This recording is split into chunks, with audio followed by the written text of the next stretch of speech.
he was very excited about his career with the BLM Fire Department. He loved the wildland firefighting job. He loved working with the people. He loved riding around in big trucks and chopping stuff down, and he loved the outdoors.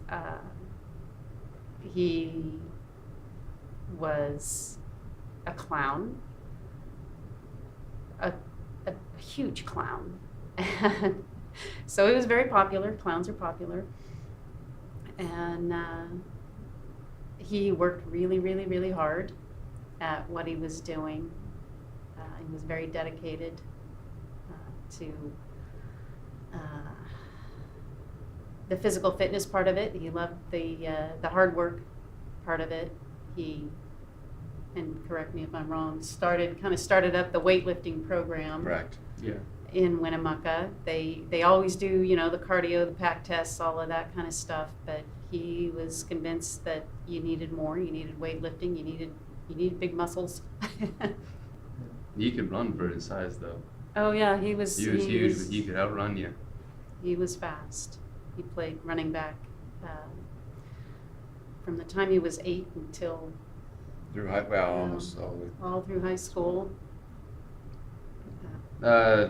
Unfortunately, I really didn't get a chance to start actually getting to know my brother until I was out of the house.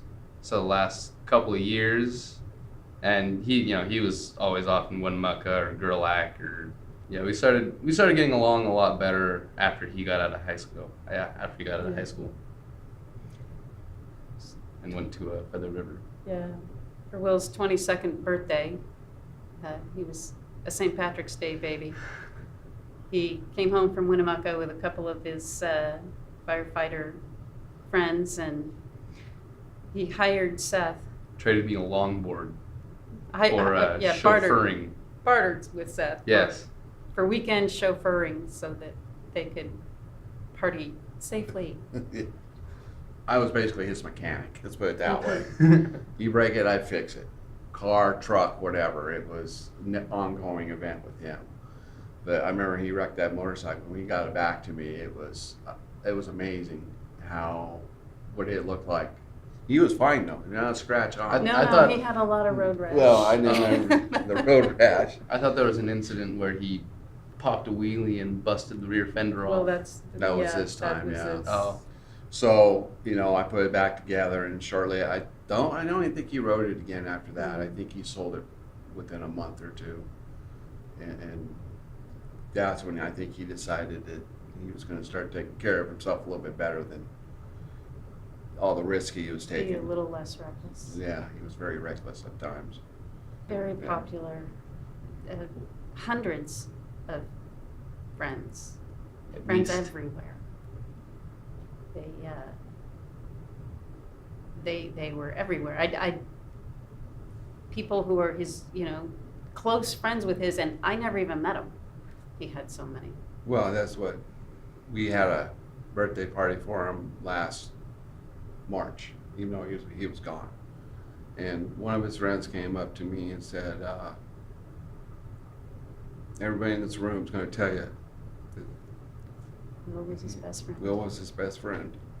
Sure enough. He included everybody.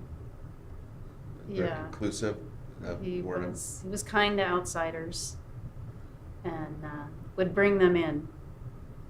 That was a lot of the people who spoke at his service, and I think there were more than 20-somethings who signed up to speak at his service. And a common theme through that was, I was new, I was on the outside, I didn't know anyone, and here comes this guy, and he says hello to me, and he brings me into his group, and I've been here ever since. That, on the bus, at a party, and what was interesting is that he kept so many of his good qualities so quiet. that I really feel like I didn't get to know him until after he was gone, and got to know him through the things his friends and coworkers had to say about him.